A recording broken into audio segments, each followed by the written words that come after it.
ancamannya bagi amil yang tidak melakukan sesuai dengan syariatnya, kalau ancaman agama itu paling pol nanti ada hukumannya di akhirat. Tapi yang berat itu yang di dunia pun juga ada. Jadi kalau di dunia itu ada beberapa sanksi, masuknya malah ke pidana. Jadi jika amil zakat kok tidak berjalan sesuai dengan ketentuan, ada sanksi pidananya. Menyalahgunakan wewenang, itu pasal 41 Undang-Undang Nomor 23 Tahun 2011 itu ancaman penjaranya 5 tahun maksimal amil zakat. Kemudian ada pasal penggelapan 372 KUHP, penipuan dan lain sebagainya. Ini jika ada yang lapor, kalau tidak ada yang lapor ya aman-aman mawon. Namun ini sengaja saya sampaikan biar para amil ini tetap bersemangat, karena tujuan utama kita adalah ibadah, untuk memfasilitasi orang yang beribadah juga. Insya Allah kita akan memperoleh pahala yang luar biasa jika bekerja sesuai dengan ketentuan. Nah kemudian selama ini saya mencari beberapa referensi terkait dengan berapakah besaran prosentasi yang diterima amil, zakat, kemudian fakir, miskin dan lain sebagainya untuk pembagian zakat, khususnya pembagian zakat fitrah. Sampai saat ini saya tidak menemukan prosentase yang pasti terkait dengan fakir miskin itu dapat berapa persen. Misalnya di Mulurjo ini dapat mengumpulkan zakat fitrah sebanyak 1 ton misalnya. Berapa persen jatahnya fakir, berapa persen jatahnya miskin, itu sampai saat ini belum ada persenan secara pasti. Namun khusus untuk amil zakat, jika mengacu pada Undang-Undang Zakat tahun 23 nomor 23 tahun 2011, untuk amil zakat, amil jika yang dikelola itu adalah dana zakat, maka besarannya adalah 12,5% maksimal. Dalam artian begini, jika amil zakat di suatu masjid misalnya di Nurul Huda ini memperoleh 1 ton, maka maksimal jatahnya amil itu adalah 1 kintal 25 kilo maksimal. Berbeda dengan sodako. Kalau sodako itu 20% untuk amil. Kalau sodako, catatannya amil yang memenuhi syarat. Jadi amil zakat yang memenuhi syarat itu adalah amil yang sudah di SK-kan, sudah memperoleh SK dari negara atau lembaga yang sudah memiliki izin operasional dari negara. Dan Lazismi ini menjadi salah satu lembaga yang sudah memperoleh izin tersebut, sehingga nanti jenengan akan diupayakan untuk memperoleh SK amil itu sebagai bentuk keabsahan ibadah kita nantinya. Nah bedanya apa dengan sedekah? Kalau sedekah itu peruntukannya bisa digunakan untuk kemaslahatan umat Islam yang lain, tidak harus khusus 8 asnaf itu, 8 penerima. Kalau zakat itu tidak boleh digunakan untuk yang lainnya, misalnya digunakan untuk pembangunan masjid, tidak boleh kalau zakat fitrah. Misalnya kok maksa harus, wah ini kayak sepertinya di Mulurjo lagi butuh pembebasan lahan misalnya untuk masjid. Jika menginginkan dari zakat fitrah itu, maka ya nanti diambilkan dari jatahnya amil saja. Amil itu disuruh mensodakokan ke masjid. Caranya ngoten. Tapi kalau langsung mengambil dari zakat fitrah, jangan, itu penyalahgunaan, tidak diperbolehkan. Tapi jika sodakoh boleh. Jika sodakoh boleh. Zakat fitrah ini juga sama dengan zakat mal, penerimanya juga 8 golongan itu. Namun diperbolehkan untuk kemaslahatan umat. Jadi misalnya zakat mal di sini, kalau di sini niku saya melihat yang seharusnya mengeluarkan zakat mal itu opine kuat kata niku. Ya. kopi-kopi ini sing kuatan itu. Nah, besarannya berapa? Kalau kita mengikuti gabah misalnya, hanya 707 kintal berapa itu harus sudah ada zakatnya. Kalau ikut yang kacang-kacangan satu 13 kintal berapa. Artinya jika jenengan di sini kok bertani kopi kemudian panen sampai 10 ton, maka keluarkanlah zakatnya. Saya yakin dengan mengeluarkan zakat itu tidak akan berkurang, justru akan bertambah gitu. Karena zakat itu artinya adalah bertambah kebaikannya. Kalau 10 ton kita ambil 5%-nya saja. Jadi pinten niku 5%-nya.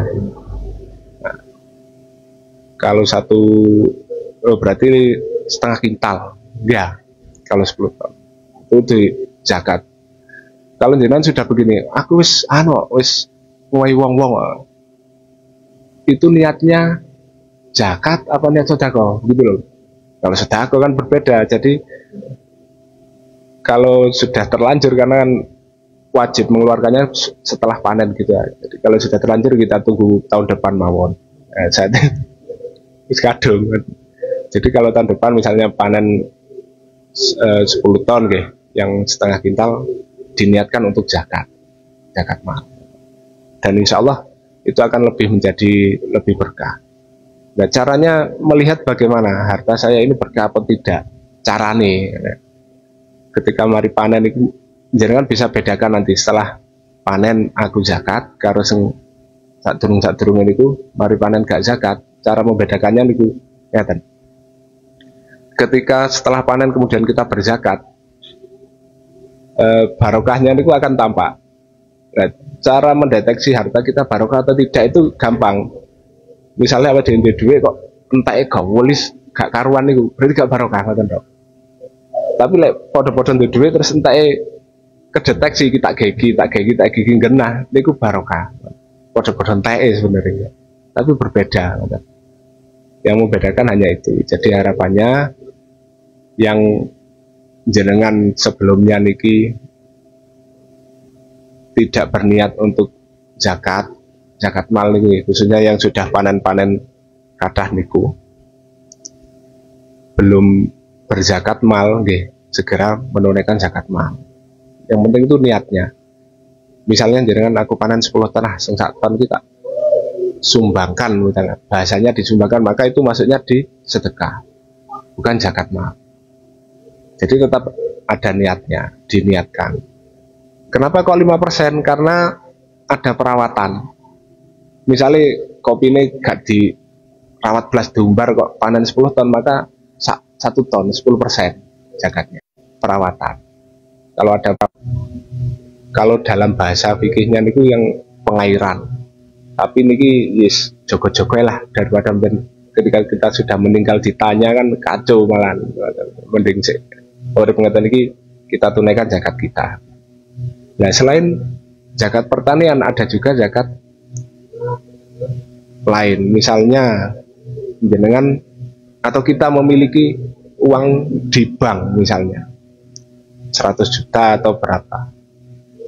Ketika hitungan persentase di bank niku uang mencapai 83 juta misalnya, niku harus ada zakatnya. Ketika mencapai 1 tahun loh, kita keluarkan zakatnya 2,5% untuk zakat mal niki. Nah, yang terakhir penggunaan zakat niku, penggunaan sedekah bukan zakat. Kalau zakat itu kan peruntukannya jelas untuk 8 golongan itu. Sedangkan kalau kalau sedekah peruntukannya itu bisa digunakan, sebaiknya digunakan untuk hal-hal yang bersifat jariah. Misalnya di sini ada anak yang belajar di pesantren misalnya, ya kita berikan saja ke dia sebagai beasiswa. Ketika dia nanti sudah pulang dari pesantren dan mengamalkan ilmunya, maka kita akan tetap memperoleh pahala jariah itu. Enak mawon dengan itu. Yang kedua, bisa digunakan pada bangunan fisik. Misalnya di sini sedang pembebasan lahan untuk masjid, maka bisa diarahkan ke situ. Jadi selama masjid itu dipakai, kita akan tetap memperoleh pahala jariahnya. Nah, terkait dengan pahala jariah niki, ada sebuah cerita yang saya rasa menyenangkan kalau kita dengarkan. Ada seseorang yang ditakdirkan memiliki kemampuan untuk melihat kondisi di dalam kubur. Ada seseorang yang seperti itu. Suatu waktu beliau ini berjalan melewati sebuah kuburan umum. Nah di situ pagi-pagi beliau pas lewat ini melihat ahli kubur itu semuanya berlarian. Ada yang ke utara, timur, selatan, barat, terus wayan rakaruan ngalor ngidul. Kemudian ada satu orang yang nyantai di maisane, lek bahasa kusrone ngoten, sik ngopi rokokan ndur maisane dhewe ngoten. Ada yang seperti itu. Wonge ya klimis, gak turu ngoten. Kemudian ditanya oleh si orang tadi, "Mbah, jenengan kok nyantai men, padahal teman-teman yang lain berlarian ke sana kemari. Mereka itu mencari apa?" Nah, jawabannya si orang yang nyantai itu, mereka berlarian itu mau mengambil Fatihah yang dikirim oleh saudara-saudaranya yang masih hidup. Jadi misalnya kita setelah sholat mengirim Fatihah muslimin muslimat, mukminin mukminat itu damel royoan ngoten niku. Kemudian ditanya, "Lah jenengan kok mboten?" "Aku iki duwe anak yang setiap hari itu mengirimi saya bacaan Al-Qur'an setiap hari." "Lah anak jenengan ten pundi?" "Anak saya itu di pasar Bakul Miri." Bakul Miri disebutkan namanya. Setelah lewat niku, si orang tadi kemudian ingin membuktikan, datanglah ke pasar tersebut yang disebutkan dan cari orangnya. Dan ternyata benar, di situ ada seorang anak yang sedang nungguan miri sambil membaca Al-Quran. Sambil membaca Al-Quran. Kemudian ditanya nama ayahnya siapa, sudah meninggal dan itu kok pas. Dan dia ini kembali lagi ke kotanya orang. Selang beberapa bulan dia datang lagi ke kampung tersebut. Pas lewat kuburan itu tadi, dia lihat si kakek tuan itu sudah tidak di situ. Dia mau walok melayu-melayu. Si kakek tuan itu sudah ikut lari ke sana kemari mencari Fatihah yang seliweran itu. Ketika ditanya, "Mbah sih mbah dulu, apa sama lu saya melok melayu-melayu?" Jawabannya, "Anakku wis mati. Sudah tidak ada yang mengirim. Sudah tidak ada yang mengirim bacaan Al-Quran lagi." Nah, dari situ kita bisa mengambil kesimpulan bahwa bentuk sedekah jariah itu akan menjadi semakin bertambah kebaikannya. Misalnya kita sudah menyekolahkan anak kita, ya, maka kita niati sedekah juga. Kita sudah meninggal, insya Allah dengan ilmu yang diperoleh oleh anak kita itu kita akan tetap memperoleh pahalanya. Kemudian jika kita menginfakkan harta kita di masjid, lembaga pendidikan dan lain sebagainya, maka insya Allah itu juga menjadi hal-hal yang akan menyenangkan bagi kita ketika kita sudah mati. Jeniku. Dan yang terakhir, dengan kita mengeluarkan zakat, infak maupun sedekah niku, dan yang membedakan antara zakat, infak, sedekah, kemudian sholat, puasa itu yang membedakan. Kok lebih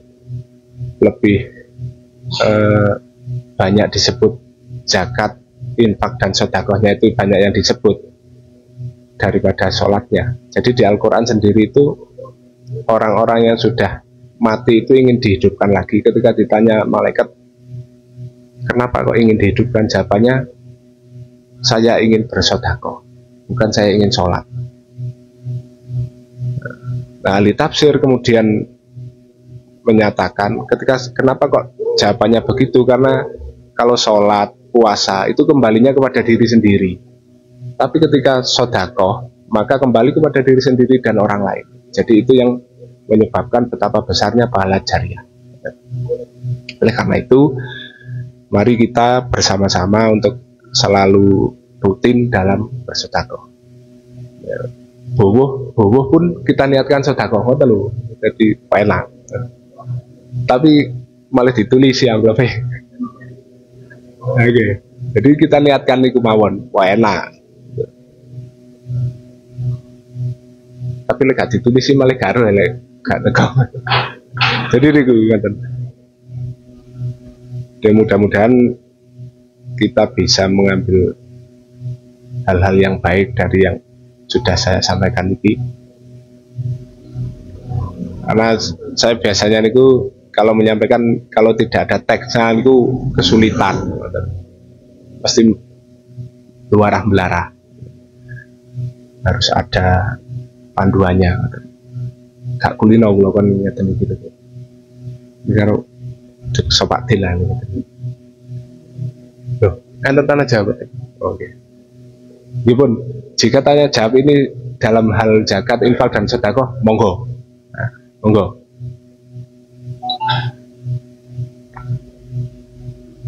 Iya.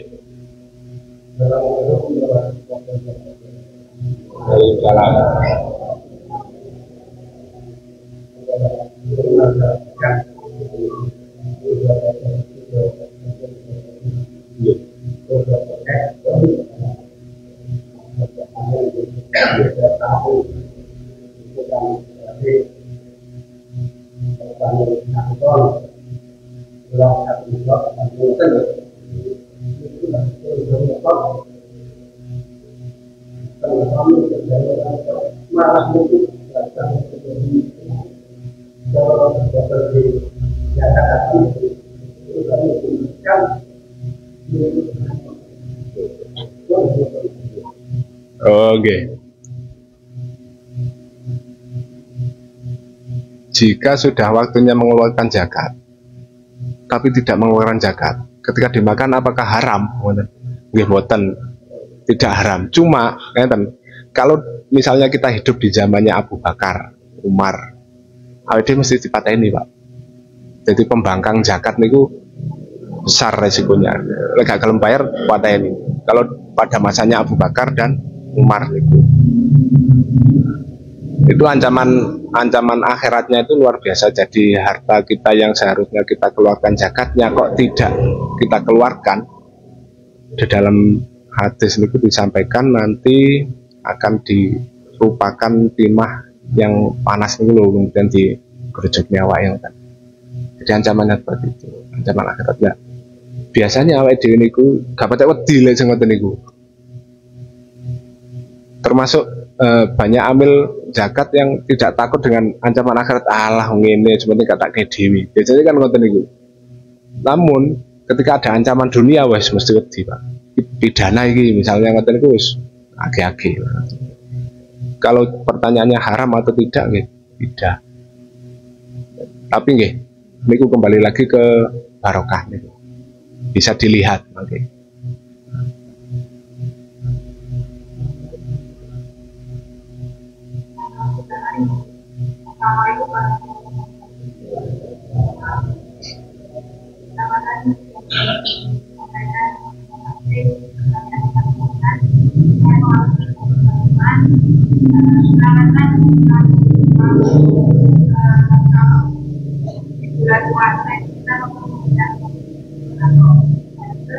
Apa hukumnya kalau kita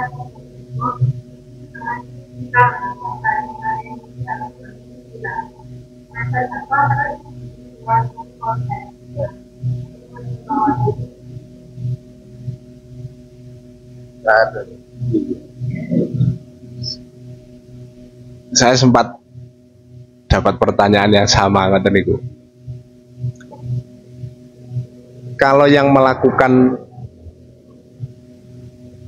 publikasi nggih bahasane nggih. Kalau yang melakukan publikasi itu orang lain tidak apa-apa. Misalnya begini, Pak Saipudin itu membantu seorang cek rame ini kan membantu janda muda Pak Din. Jadi jenengan sedekah ke situ misalnya. Tapi yang memviralkan saya misalnya tak rekam ini Pak Saipudin sudah bersedekah pada orang ini. Itu tidak apa-apa. Tapi berbeda lagi dengan Pak Saipudin dengan membawa HP ini. Wah, guys, saya hari ini sedang gitu. Maka kalau sudah seperti itu, nggak boleh-boleh saja, nggak boleh, cuma itu nggak. Masalah pahala kalau mboten kertas lewat itu. Berbeda jika yang melakukan itu lembaga, misalnya Lazisnu, maka wajib seperti itu. Menyampaikan kegiatannya itu wajib membuat laporan. Karena yang dikelola itu zakat sedekahnya orang banyak. Kalau kita secara pribadi bersedekah sebaiknya jangan diviralkan. Ngoten lho. Kayak maneman ngoten lho. Engko oleh mek ngono tok ngoten lho. Tujuannya diviralkan itu kan macam-macam. Kalau tujuannya aku tak ngenek nih lah biar teman-teman saya ikut, ya bagus tujuannya. Tapi kayak kurang sip ngoten lho. Biasanya tidak menyalahkan, tapi nggih silahkan mawon. Tidak menyuruh, tidak melarang. Suka-suka. Sekate maghrib Pak Din. Oke. Ya.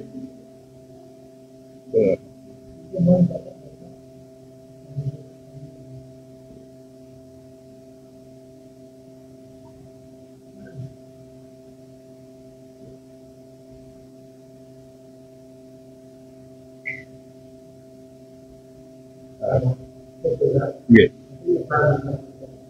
Nggih.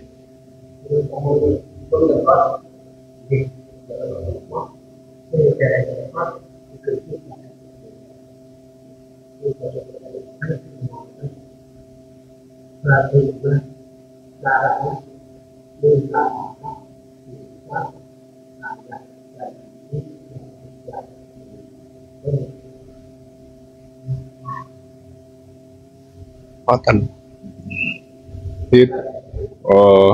Kita ada doa seperti biasa niku, Rabbil firli wali walidayya warhamhuma, itu doa memohonkan ampun kepada orang tua. Memohon ampun untuk orang tua. Nah, niki kembali lagi, bagaimana jika ada warga kita yang tidak tahu bahwa dia seharusnya sudah wajib mengeluarkan zakat. Niku tugasnya amil zakat. Jadi jenengan mangke tidak hanya sekedar garap zakat fitrah tok. Karena tugasnya amil itu salah satunya adalah mengambil zakat, bukan menunggu. Sebenarnya ngoten. Tapi awake dhewe kaya keseper lain juga nang omah-omah. Lah ngoten nah. Ini kalau untuk zakat fitrah. Tapi kalau zakat mal insya Allah kita bisa. Kita datang ke saudara kita yang sudah waktunya mengeluarkan zakat mal, misalnya sebagai mari panen duren, kamu ngakehi parani, boleh. Gak ada kalkulator dihitung nih, boleh sampai mengeluarkan zakatnya sekian. Dan jangan lupa setelah kita mengambil itu laporan nih, penggunanya untuk apa dan lain sebagainya harus kita sampaikan. Karena banyak saudara kita itu yang kurang percaya, kurang percaya karena gak ada laporan. Kelemahannya itu. Oleh karena itu, khususnya yang di Bulujo ini, jika ada pengelola koin mandiri itu ya buatlah laporan perolehan berapa, kemudian kebutuhannya untuk apa. Kalau bisa ada foto-fotonya. Sebenarnya ada pelatihannya, ada pelatihannya. Insya Allah setelah hari raya itu sudah mulai ada lagi pelatihan terkait pelaporan bagi amil. Wonten jika ada hal-hal yang kurang berkenan pada jenengan semuanya, mohon maaf yang sebesar-besarnya. Dan mudah-mudahan ada manfaatnya. Wallahul muwaffiq ila aqwamit thoriq. Wassalamualaikum warahmatullahi wabarakatuh. Mari kita membaca Sayyidul Istighfar. Allahumma anta rabbi la ilaha illa anta khalaqtani wa ana 'abduka wa ana 'ala ahdika wa wa'dika mastata'tu a'udzubika min syarri ma shana'tu wa abu'u laka bi ni'matika alayya wa abu'u bi dzambi faghfirli fa innahu la yaghfiru dzunuba illa anta. Allahumma anta rabbi la ilaha illa anta khalaqtani wa ana 'abduka wa ana 'ala ahdika wa wa'dika mastata'tu a'udzubika min syarri ma shana'tu wa abu'u laka bi ni'matika alayya wa abu'u bi dzambi faghfirli fa innahu la yaghfiru dzunuba illa anta. Allahumma anta rabbi la ilaha illa anta khalaqtani wa ana 'abduka wa ana 'ala ahdika wa wa'dika mastata'tu a'udzubika min syarri ma shana'tu wa abu'u laka bi ni'matika alayya wa abu'u bi dzambi faghfirli fa innahu la yaghfiru dzunuba illa anta.